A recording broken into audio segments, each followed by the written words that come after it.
श्री गणेशाय नमः, श्री कृष्णाय नमः, श्री सरस्वती नमः।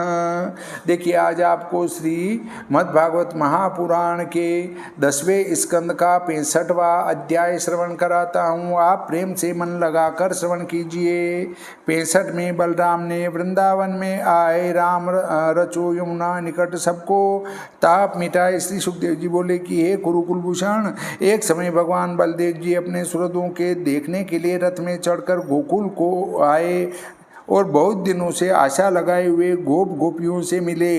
इसके उपरांत बलदेव जी ने पिता माता को प्रणाम किया। तब उन्होंने इनको आशीर्वाद दिया, हे दासारह वंशोत्पन्न जगदीश्वर, छोटे भाई कृष्ण सहित तुम हमारी बहुत काल तक रक्षा करो। इस प्रकार गोद में बिठाकर छाती से लगा नेत्रों से आंसुओं से बलदेव जी को भिजाने लगे।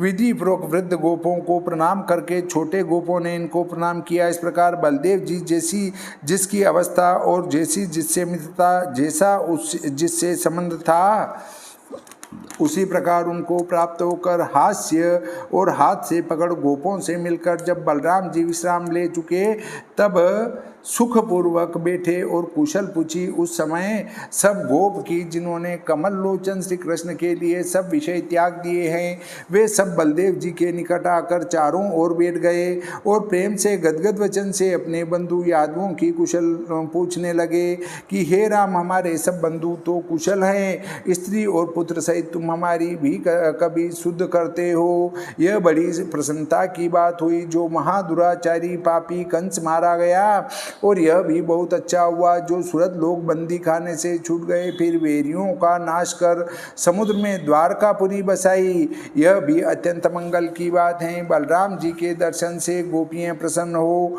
हंसकर पूछने लगी कि जिनको नगर की स्त्रियाँ अत्यंत प्यारी हैं, वे श्री कृष्ण तो अच्छे हैं, वे श्री कृष्ण कभी अपने बंधु बांधवों की भी शुद्धि करते हैं क्या? अपनी माता का दर्शन करने को एक बार वे यहाँ आवेंगे और बड़ी भुजा वाले श्री कृष्णचंद्र कभी हमारी भी शुद्धि करते हैं। हे दासारह वंशोत्पन्न समर्थ बलदेव जी, जिनके कारण हमने दुस्त्यज माता पिता भाई पति पुत्र बहन और सुहृद यह सब त्याग दिए, वे हम सबको त्याग शीघ्र ही चले गए और स्नेह तोड़ दिया। परंतु उनके वैसे मनोहर कहने पर कौन सी स्त्री भरोसा न करे। हमें अचंबा होता है कि कृतज्ञ और जिसका मन स्थिर नहीं, ऐसे श्री कृष्ण के कहने को बुद्धिमान द्वारका की स्त्रियां किस प्रकार स्वीकार करती होंगी। परंतु हम कल्पना करती हैं कि चित्र विचित्र कथा वाले श्री कृष्णचंद्र के शोभायमान हास्यपूर्वक बोहें चलाने से बड़ा जो कामदेव उससे आतुर हो स्वीकार करती होंगी। और गोपियाँ बोली कि उनकी बात से हमें क्या काम, और बात क्यों नहीं कहती, क्योंकि हमारे बिना जैसे उनका समय व्यतीत होता है उसी प्रकार उनके बिना हमारा काल भी व्यतीत होता है। उनका सुख से बीतता है, हमारा दुख से अंतर इतना ही है। इस प्रकार श्री कृष्णचंद्र की हंसनी बोलनी, सुंदर चितवन, शोभायमान चलना और प्रेम पूर्वक आलिंगन, इन बातों का स्मरण कर सब गोपियाँ रोने लगी। अनेक प्रकार से समझाने में निपुण भगवान शंकरसन श्री कृष्णचंद्र के संदेश को कहकर समझाने लगे। एक बात आती है, एक लाला ने बिल्ली पाली थी और उसको नित्य प्रति दूध मलाई खिलाते थे। एक दिन लाला कार्यवश बिल्ली को डोरी से खंबे में बांध गांव को गए और उसका स्मरण न रहा और कई दिन लग गए। बिल्ली का भूख के मारे प्राणांत होने लगा। इसके पीछे घर में कहीं दल्लान के कोने में एक रुई का गाला धरा था। सो बिल्ली ने जाना कि यह घी का लोदा है। सो उछल कर बिल्ली उस रुई के गाले पर जाए, परंतु वह हाथ ना आए। अब लिया इसी आशा में 18 दिन व्यतीत हो गए।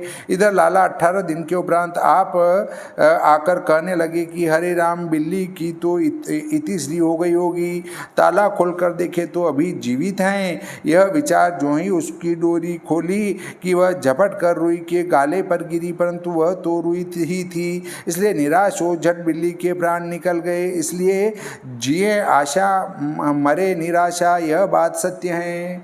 मतलब आप अगर आशा लगाए हुए बैठे हो तो आपकी उम्र लंबी होती जाएगी। यदि आपके अंदर निराशा आ गई तो जल्दी मर जाएंगे। इसके उपरांत भगवान बलदेव जी ने उस व्रज में गोपियों को अनेक प्रकार देते चैत्र और वैशाख 2 महीने तक वास किया। पूर्ण चंद्रमा की कला से शोभायमान कुमुदिनियों की सुगंध युक्त पवन जहाँ आ रही थी, इस प्रकार शोभायमान यमुना जी के बाग में स्त्रियों को संग लेकर बलदेव जी रमण करने लगे। उस समय वरुण जी की भेजी वारुणी मदिरा वृक्षों की खेतरियों में से गिरकर सब वन को अपनी गंध से सुगंधित करने लगी। पवन से प्राप्त मधु धारा की सुगंध सुनकर बलदेव जी वहाँ आकर स्त्रियों के साथ मदिरा पान करने लगे। स्त्री जिनके चरित्र गान कर रही हैं और हलायुध धारण करने वाले मत वाले अमल से विवल नेत्र हो, बलदेव जी अपने मन में विचार करने लगे।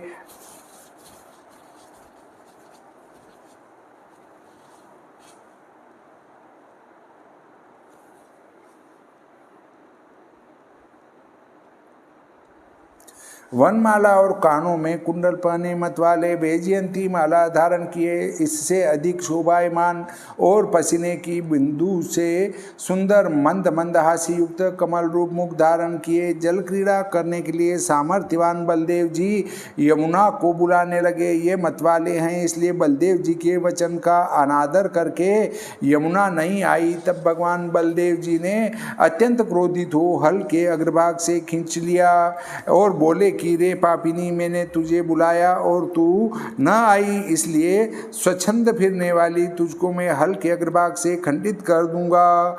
हे परीक्षित, जब इस प्रकार बलदेव जी ने कहा तब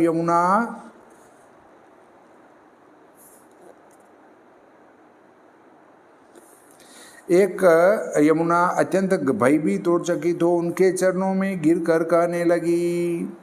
यहाँ एक शंका होती है, शेषावतार बलदेव जी का मुनियों ने वर्णन किया है, सो बलदेव जी ने बड़े कामी कीनाई यमुना को क्यों खींचा, मर्यादा को भी नष्ट किया, यह बड़ी शंका है।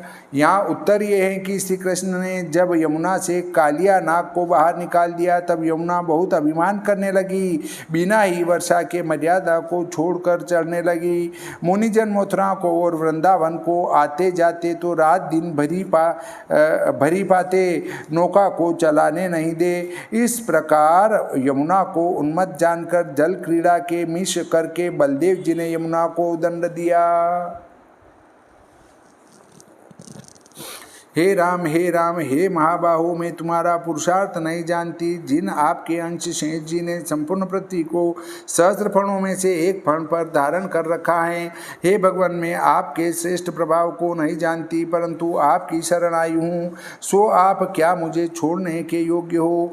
हे कुरुवंशावतंस परीक्षित, जब इस प्रकार प्रार्थना की तब प्रसन्न होकर भगवान बलदेव जी ने यमुना जी को छोड़ दिया और जिस प्रकार हाथी हथिनियों के संग विहार करता है उसी प्रकार यमुना में गोपियों के साथ विहार करने लगे। इच्छापूर्वक विहार करके जब बलदेव जी जल में से बाहर निकले तब लक्ष्मी जी ने इनको 2 नीलांबरी वस्त्र, अमूल्य आभूषण और शोभायमान माला दी।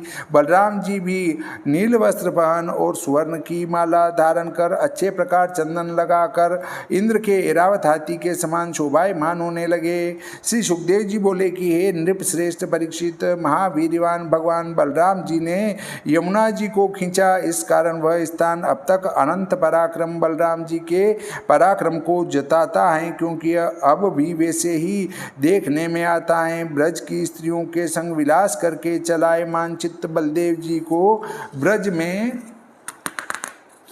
रमण करते एक रात्रि के समान संपूर्ण रात्रि व्यतीत हो गई। श्रीमद्भागवते महापुराणे दशम स्कंदे भाषा टीकायाम उत्तरार्धे बलदेव विजये यमुनाकर्षणम नाम 65तमो अध्याय। श्री कृष्णचंद्र भगवान की जय, श्री रामचंद्र भगवान की जय, सरस्वती मैया की जय, श्री गणपति जी महाराज की जय, बजरंग बली की जय।